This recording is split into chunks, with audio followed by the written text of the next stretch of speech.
God of all, take my lips and speak through them. Take our minds and think through them. Take our hearts and set them on fire with love for you. Amen. Y'all feel free to be seated.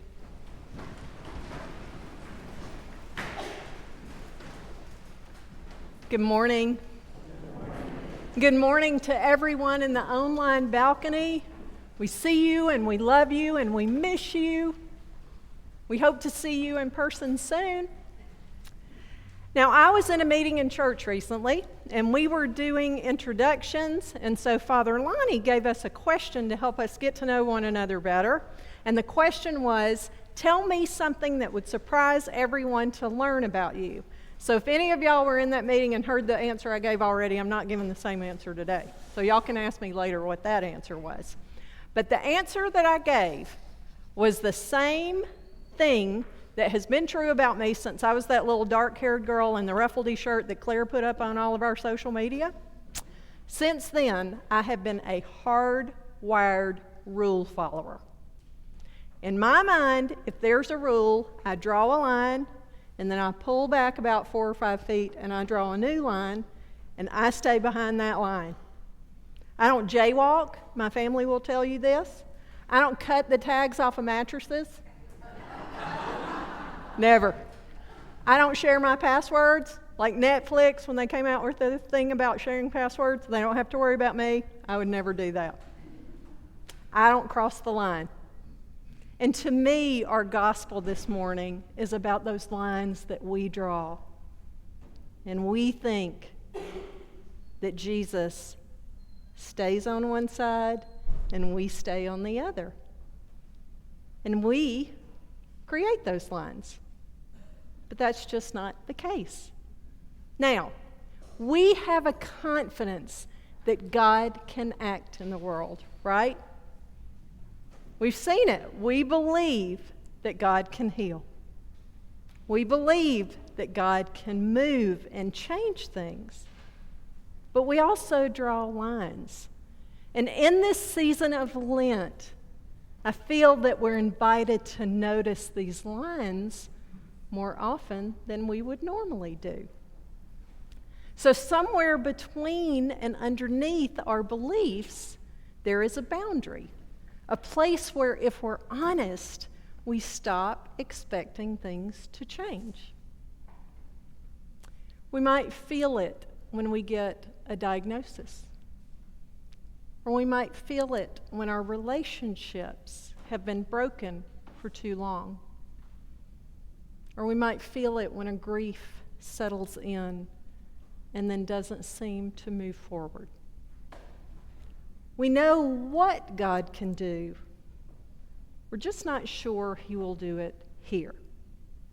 At some point, most of us have stood in front of something and thought, I know God, but not this, not now. We draw those lines and we live inside them. And I feel that's where this gospel begins. It's before the journey, it's before the tears, before the tomb. But Jesus actually tells them exactly what is coming. This illness does not lead to death. Rather, it is for God's glory.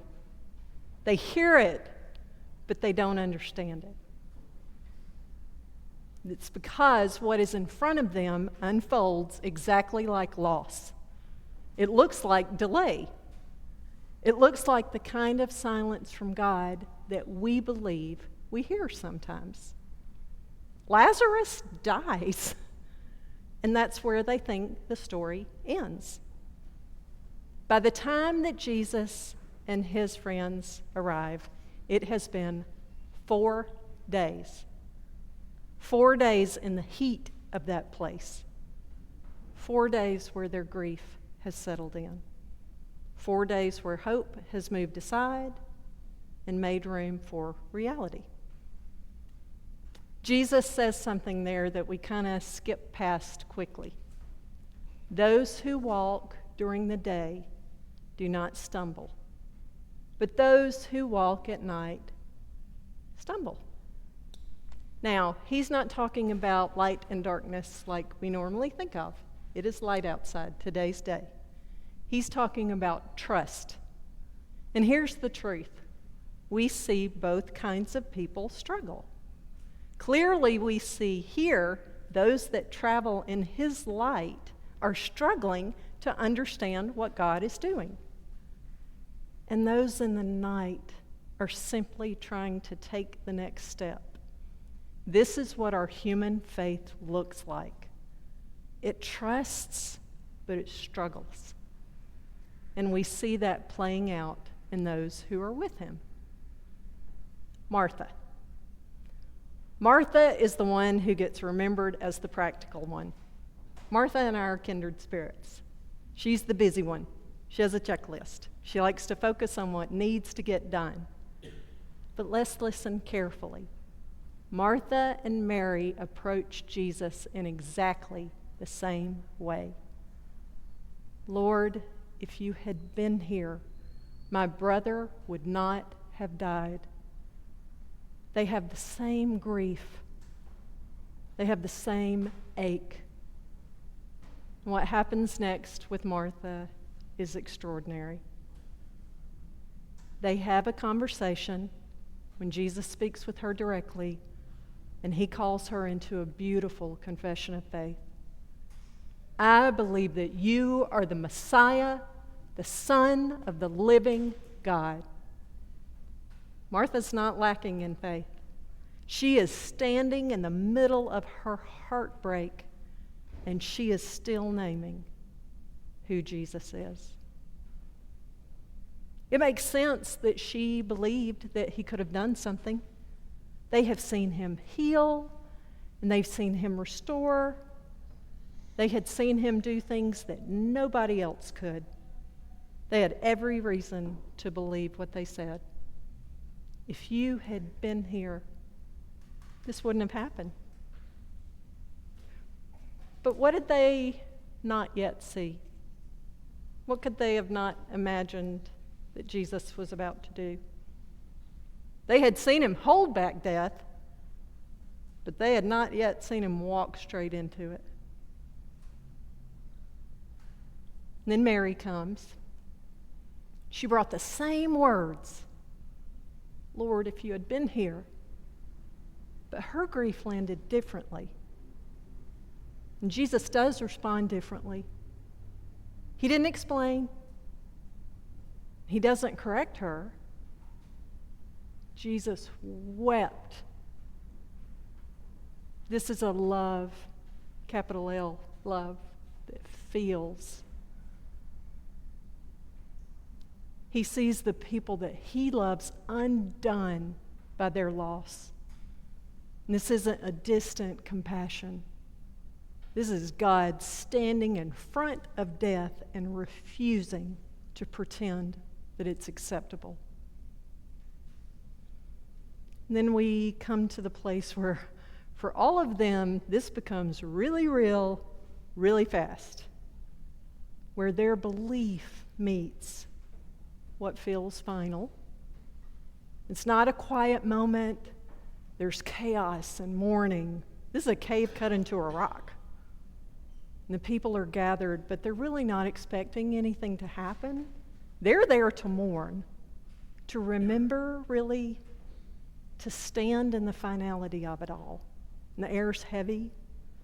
The heat has done its work. There is no way around saying this. The smell is real. Martha says what everyone is thinking, as Martha would. This has gone too far. This is where her line is. This is where they stop expecting anything. This is what it looks like when we live inside the line too long. We know exactly what she means because we've stood in places like that. Places where everything inside us says, this is over. Jesus knows that. Jesus knows how we're made. He knows how quickly we draw those lines. He knows what human faith looks like. It's not clean or consistent, but it is still faith. And then Jesus prays, Father, I thank you for having heard me. I have said this for the sake of the crowd. That is not for him. This is for them, so they can see what God is doing beyond the line. And if we're paying attention, this is also for us. Because we're not outside that story. We're inside it. We are the ones who draw lines. We are the ones who have stood in places that feel final. And everything has led to that moment. And Jesus meets us right there. In tears, in prayer, and then he speaks. Lazarus, come out. Can you imagine their shock? The confusion, maybe fear, chaos, the overwhelming realization that what they thought was final wasn't. What they witnessed, that miracle, the ultimate crossing of a line. Jesus doesn't stay in the lines we draw. He is not bound by them. He steps right across. And we are not asked to pretend that death isn't real. Jesus does not do that. He weeps. We're not asked to have perfect faith. We are invited to trust, to stay, to watch. We will still draw those lines. We will try and decide what's possible and what's not. That's just part of our humanity. But Jesus Christ doesn't stay in those lines we draw. He meets us there. He crosses them. He calls life out of what we have already named as over. And thanks be to God, he's still doing it today. Even here, even now, because this is who he is. On Wednesday, we will celebrate the incarnation. Jesus Christ is the Word made flesh. He stepped into the full weight of our humanity. He stands with us in our time of need. And he speaks life. Amen.